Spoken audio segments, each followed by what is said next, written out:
फौजदार में दहशतगर्दों की मासूम बच्चों के खून से होली। वजीर आजम शहबाज शरीफ, फील्ड मार्शल सैयद आसिम मुनीर और आला सतही वफ्द का दौरा कोयटा।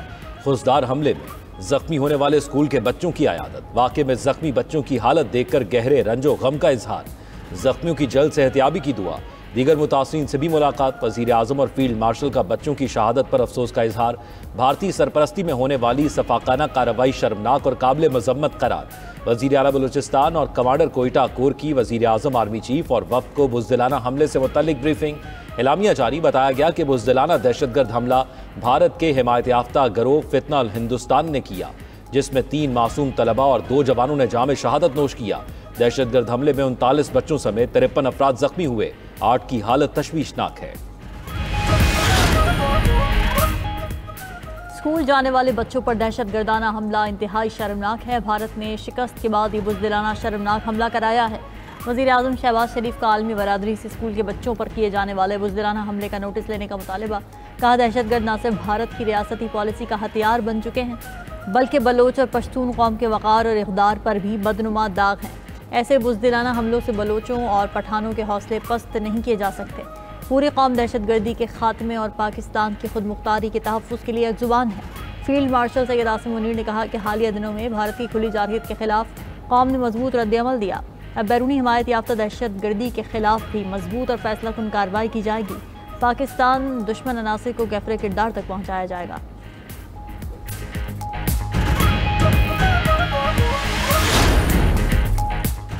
फौजदार में बच्चों की वैन को निशाना बनाना इंसानियत पर हमला करार। वजीर आला बलूचिस्तान का बच्चों के खून का बदला लेने का ऐलान। सरफराज भुट्टी ने कहा, बच्चों का खून रायगा नहीं जाएगा। रियासत अब हार्ड स्टेट बनेगी। दहशतगर्दों को चुन चुन कर जहन्नम वासिल करेंगे। ये किसी हकूक की जंग नहीं, हमलावर इंडियन प्रॉक्सीज हैं। BLA और PLF जैसे गिरोह हमेशा सॉफ्ट टारगेट को निशाना बनाते हैं। भारत दहशतगर्दों को पैसा और ट्रेनिंग फराहम करता है।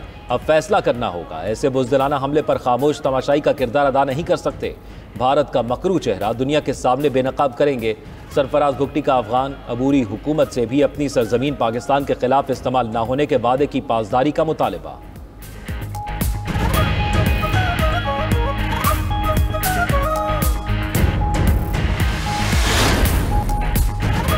पाकिस्तान और चीन का CPEC को अफगानिस्तान तक तौसी देने पर इत्तेफाक। बीजिंग में वज़ीर ख़ारिजा इसहाक डार, चीनी हम मनसूब अफगान कायम मकाम वज़ीर ख़ारिजा अमीर खान मुत्तकी की गैर रस्मी मुलाकात।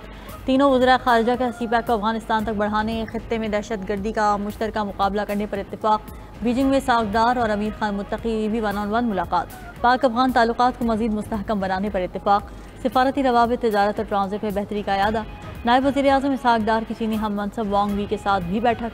इलाकाई अमन, तरक्की और इस्तेहकाम के लिए 2 तरफ़ा ताउन जारी रखने के पुख्ता आज़म का इरादा। इसहाक डार ने कहा कि चीन का दौरा इंतहाई मुफीद रहा। चीन हमारा देरीना तस्वीराती शराकतदार है। ताल्लुकात हर गुजरते दिन के साथ मजबूत हो रहे हैं।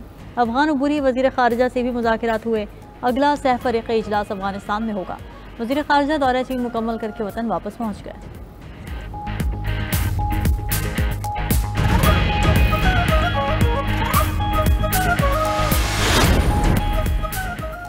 गाज़ा की नाकाबंदी और हमले रोकने के लिए आलमी दबाव मुस्तरद। दहशतगर्द इजराइल के गाज़ा में खून रेजी जारी। ताज़ा हमलों में 22 बच्चों समेत 82 फ़लस्तीनी शहीद। 262 इजरायली फ़ौज ने शुमाली गाज़ा के अलौदा अस्पताल को भी निशाना बनाया। गाज़ा शहर की एक सड़क पर बमबारी से 4 अफराद शहीद हुए।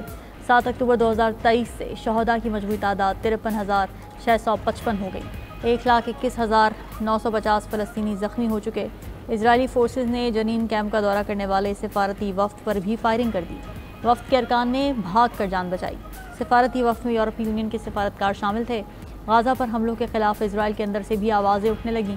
इजरायली रुकन पार्लियामेंट ओफर कसीफ ने इजरायली हुकूमत को फाशिस्ट करार दे दिया। जौहरी मुज़ाकरात का कोई नतीजा निकलने का इम्कान नहीं। ईरानी सुप्रीम लीडर ने खदशा जाहिर कर दिया। आयतुल्लाह ख़ामेनी ने कहा, ईरान का न्यूक्लियर प्रोग्राम सिर्फ पुरअमन मकासद के लिए है।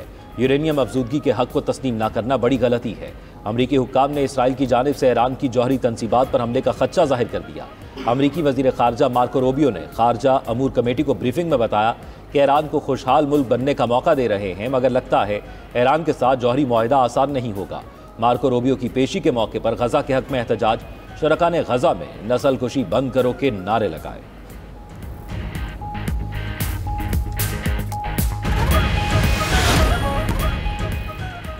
अमरीकी सदर ट्रंप का जदीद मिसाइल दिफाई निज़ाम गोल्डन डोम का ऐलान। गोल्डन डोम मंसूबे पर $175 अरब लागत आएगी। ट्रंप का कहना है निज़ाम ज़मीन के अलावा खला से दागे गए मिसाइलों को भी तबाह कर सकेगा।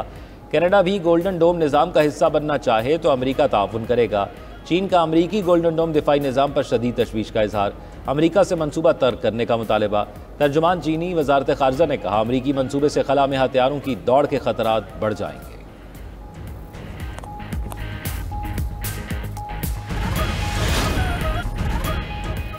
रूस का यूक्रेनी फौज के तरबियती कैंप पर हमला, 6 फौजी हलाक, 10 से ज्यादा जख्मी हो गए। यूक्रेनी हुक्काम का कहना है रूसी हमला यूक्रेन के सरहदी इलाके सोमी में किया गया। रूसी मीडिया ने दावा किया कि तरबियती कैंप को मिसाइल से निशाना बनाया जिसमें 70 अफराद हलाक हुए। सोमी में यूक्रेनी फौजियों पर हमला उस वक्त हुआ जब फायरिंग रेंज में मशकें की जा रही थीं।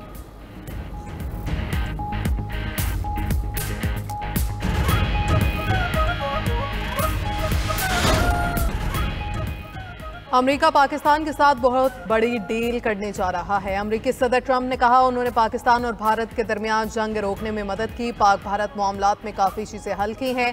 फायरिंग बद से बदतर होती जा रही थी। जंग दोनों ममालिक के अंदरूनी इलाकों तक फैल रही थी। तमाम मामलात तिजारत के जरिए निपटाए।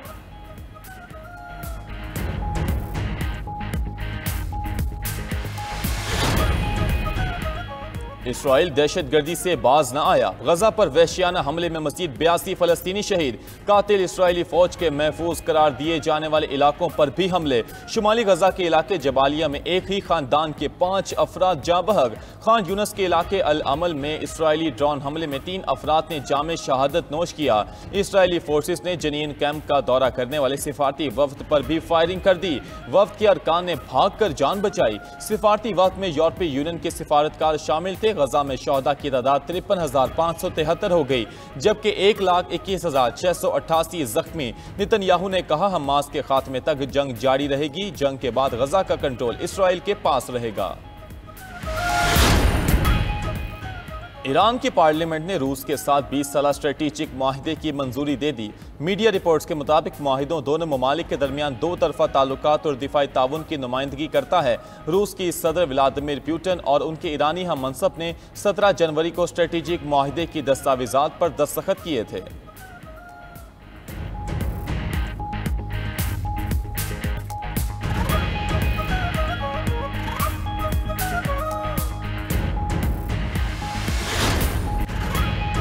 बीजेपी के खिलाफ लिखने वाले प्रोफेसर अली खान की गिरफ्तारी के खिलाफ भारत में भी सवालात उठने लगे।